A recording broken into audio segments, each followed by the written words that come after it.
Hi, I'm Tom Burgess and you're listening to The Real Agenda, the podcast of political change.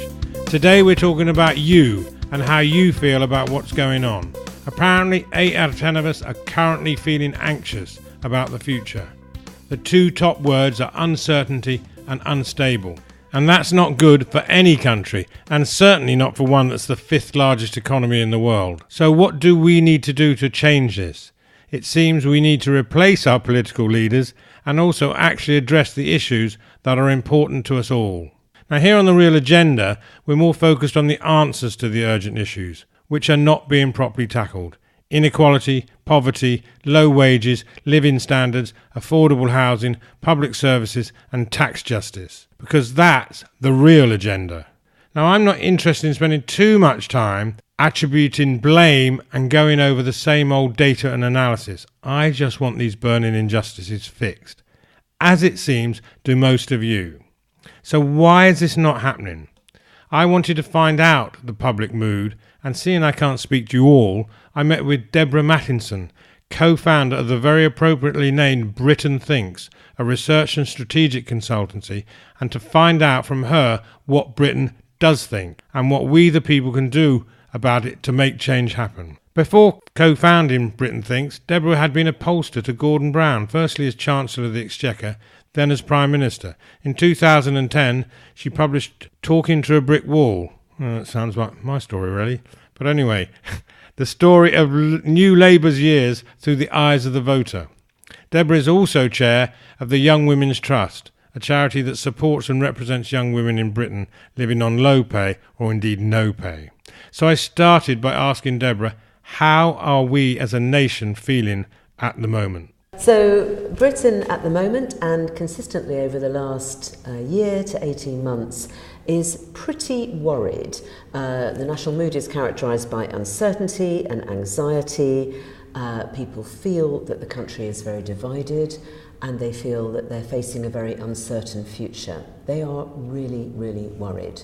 So what are the most important issues that people are worried about? In a way, people of course put Brexit at the top of their list. It's dominating the news, they can't get away from it. But actually people struggle a little bit to see what Brexit will mean for their lives.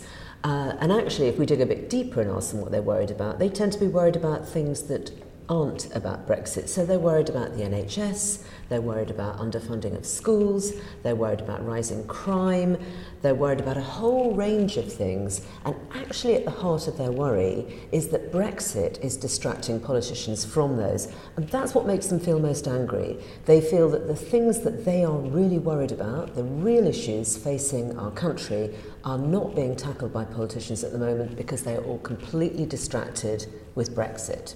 So what I'm hearing in focus groups that we're doing here at Britain Thinks, that actually, and I'm hearing this in a way I haven't heard it probably since the 1990s, is a sense of the public realm being very troubled, very difficult, very underfunded. So I'm hearing people talk about having to buy their own books in schools. I'm hearing about massive class sizes. I'm hearing about operations being cancelled and massive waiting times at A&E and how difficult it is to get to see a GP. I'm also hearing people's concerned about housing and homelessness. Now, most people are not themselves affected by homelessness, but they will flag it quite quickly when they're asked to list the things they're worried about for the country. It's a sign that the public realm isn't working. You know, if you have to step over homeless people sleeping in shop doorways when you take your kids to school, it's a problem and it's something you don't want to see. And I haven't heard people really complain about that in this way since the 1990s. People are blaming it on Brexit, or are they just saying that Brexit is distracting the They're blaming it on politicians? They're blaming it on politicians for not being focused on the things that matter. And yes, they think that they are distracted by Brexit. They're more than cross, they're quite angry about that. So it's, in fact, what I would call the real agenda, these issues that are not being the urgent issues. Yes, it is the real agenda, yes, that exactly. Are not being addressed. Exactly. So what happens when you switch on the news, you know, night after night after night, you see the House of Commons debating this thing and not debating the things that you're worried about. Yes, indeed, because there was like an example the other day about climate change and only a few people were there in the chamber, weren't they? So what do politicians think then? Why are they not getting on with it? What's the reasons they're giving? Well, I don't know. I couldn't speak for politicians. I mean, that's just, I spend my time listening to voters and members of the public. But, anecdotally, the politicians I know, I think in some ways share the frustration. And it is literally, a plague on all your houses. I mean, one of the questions that we asked in a recent poll was we took a lot of different institutions and asked people whether or not they felt the reputation had gone up or down since the start of the Brexit negotiations. So we looked at the European Parliament, we looked at our own Parliament, we looked at the Tory party, we looked at the Labour Party. We even looked at the British public, and basically the sense is that everybody's reputation has been damaged by this process. So trust was at a low ebb anyway, and it has crashed much lower, I think, as a result of the events of the last few months. So is our current political system not up to the challenge, not able to fix things? Is that one of the problems, the democratic system? I don't know if it is actually that the system can't cope with it, but certainly it is true that the system would seem not to be coping with it. So let's talk a bit more about, in a sense, how things could be fixed. But I think one of the things that you looked at is what each of the political parties could actually do to make themselves, for want of a better word, more popular. So what sort of things were those then? How could parties improve their service to the voters? Yeah, well, I think, again, actually, when we looked at these different institutions and whether their reputations had been enhanced or damaged by the Brexit process, they are all worse off. This is quite interesting. I mean, for the Tory party, it's all very much focused on the Prime Minister. Theresa May's own reputation is very damaged. People have a slightly kind of grudging respect for her staying power, but no respect at all for her negotiation abilities or for her ability to kind of keep the show on the road in a more general sense. They're looking at her and saying, why aren't you fixing these things, the NHS, education, crime, etc. In terms of what the Tory party could do, clearly, and I think when we ask people in focus groups, they're looking to this, they're looking beyond her and looking to a new leader. And I think, I think there's no doubt that that's going to happen now sooner rather than later. And I think there will be a lot of hope vested in that new leader. When you look at the Labour Party, it's also quite interesting.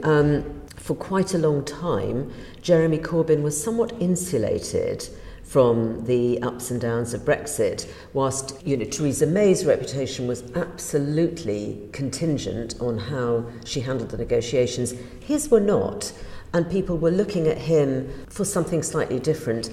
It seems now that they are, that he is also unable to avoid taking some blame for what's happened.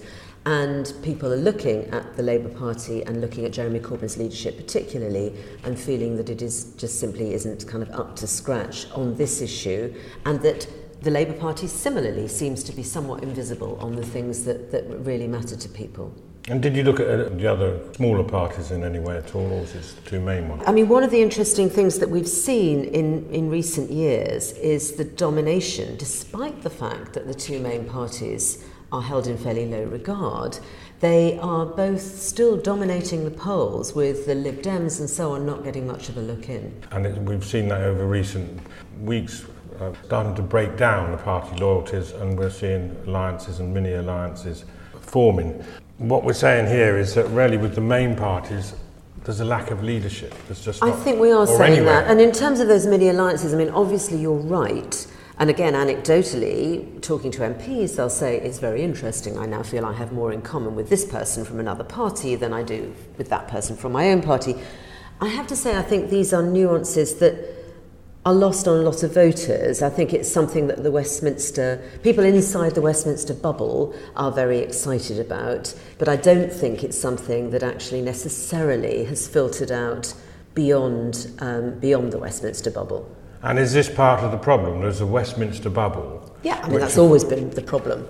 But and it's not relating to the people out there. Yeah, and I mean, I think it's genuinely always been thus, but I think it is more, it's starker now than it's been for a long time. And I think there's a sort of irony here, because I think that the Brexit vote, for a lot of people, particularly the 52% of people who voted leave, but generally, I think what people hoped was that it would kind of usher in a new way of doing politics. And yet what they've ended up with was everything they dislike most about the old way of doing politics writ large. So, politicians at each other's throats, kind of jargon, arcane debates about things that don't seem to affect people's lives, everything that people would, for decades that I've been doing these focus groups would complain about, rolled into one gigantic problem and much larger. It's kind of shone a light and amplified those problems in a way that you couldn't have predicted, I think.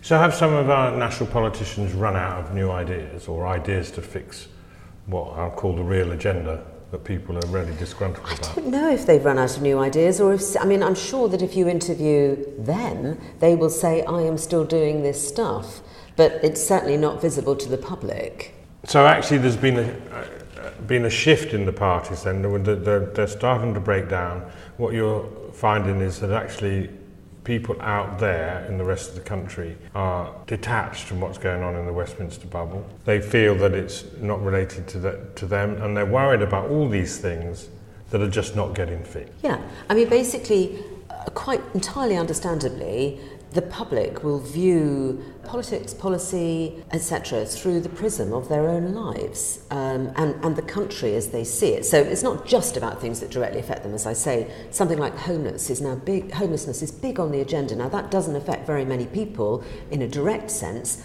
but it is a symbol of things being wrong in the country.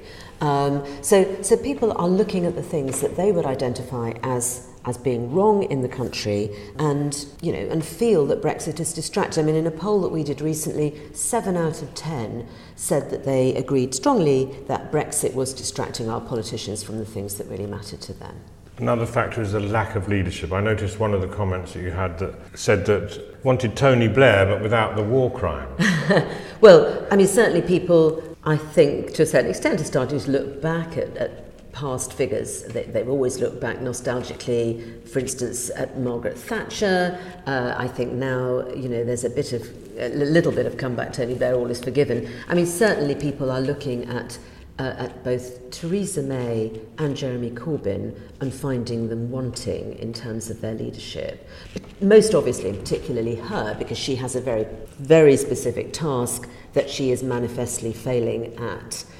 But I think Jeremy Corbyn too, as I said earlier, I think that that the shine has come off him a little bit, and in particular, I think that people feel, in fact, people feel more that Jeremy Corbyn than Theresa May is playing party politics with Brexit and putting party politics ahead of the national interest. So he has a really specific problem now that he didn't have even 3 months ago. One doesn't want to get too much into the political theatre here, because the leadership of our political parties is seriously lacking or needed to be boosted or whatever, and politicians are completely distracted and just not getting these things sorted out. Yeah. So we're right up the creek, basically, are we?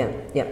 I mean, I think it's almost more than politicians are distracted. When you look at those issues like health, education and so on, the feeling is that they are distracted from dealing with the things that really matter to voters. But I think there's also a general sense of incompetence, and that's across both the main parties.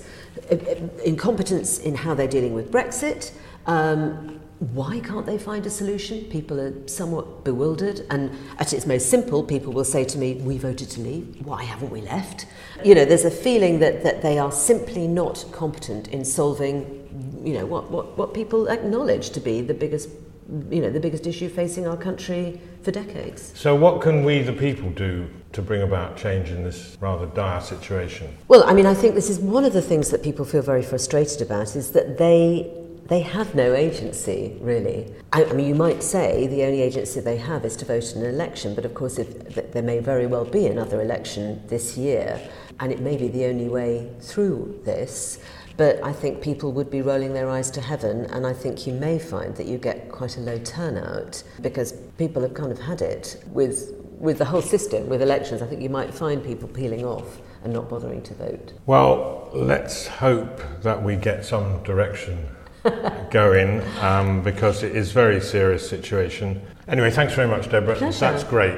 Good. Well, are you bouncing around with optimism, or are you about to join the revolution? If you want to find out more about what Britain thinks, then go to whatbritainthinks.com. Well, there you have it. We're angry. We don't trust our politicians. We don't rate the party leadership. We know what we want fixed, and we can't understand why the people we elected have not fixed it. And meanwhile, the rich get richer, the rest of us tick along, or are either struggling, and there's 14 million people in poverty. So what now? Clearly, Brexit has been a distraction, but it's no excuse for not fixing the fundamental issues, which were also the causes, or contributed to, the causes of the Brexit vote. Despite the surprising result of the 2016 vote, nothing has been done to address these causes of Brexit.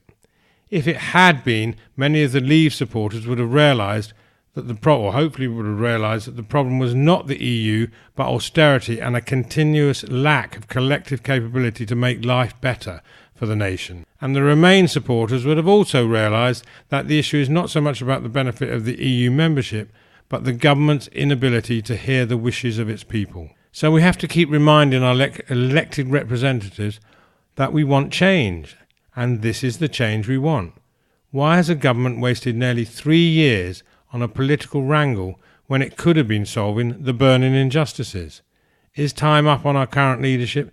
Is it time for something new? What do you think? Do email us at tom@realagendaradio.org with your comments and ideas, as this is your show. We'd love to hear from you. And thanks for listening, and thanks for the 5 out of 5 rating. So please pass the message on and get your friends to listen and take action. If you would like to contribute to the show, just let us know. Also, check out our website at realagendaradio.org, where you can also sign up to receive regular updates. And you can follow us on Instagram, Facebook and Twitter. And if you'd like to subscribe, just drop us an email and we'll put you on the list, and you'll receive a message as soon as a new episode is released. So what's up next on the Real Agenda? We're starting our new series called Around the House, where we will be talking to members of Parliament who are determined to make a difference, shake things up a bit and change society for the better. We kick off with Johnny Mercer, the MP for Plymouth Moor since 2015. And also we're going on the road to Manchester to talk to Sir Richard Leese, leader of Manchester City Council and Deputy Mayor for Greater Manchester, to find out what is great about Greater Manchester. That's all soon on the Real Agenda, the podcast for political change. A special thanks to our sponsors, Reverse Media Group, one of the fastest growing search and media companies. Find out why at reversemediagroup.com. One thing's certain, people want to see a change to a more compassionate and just society. See more courageous politicians prepared to do the right thing for the people over party. It's urgent and it's up to us to make it happen. That's the Real Agenda. I'm Tom Burgess. Thank you for listening, and I look forward to talking to you again soon.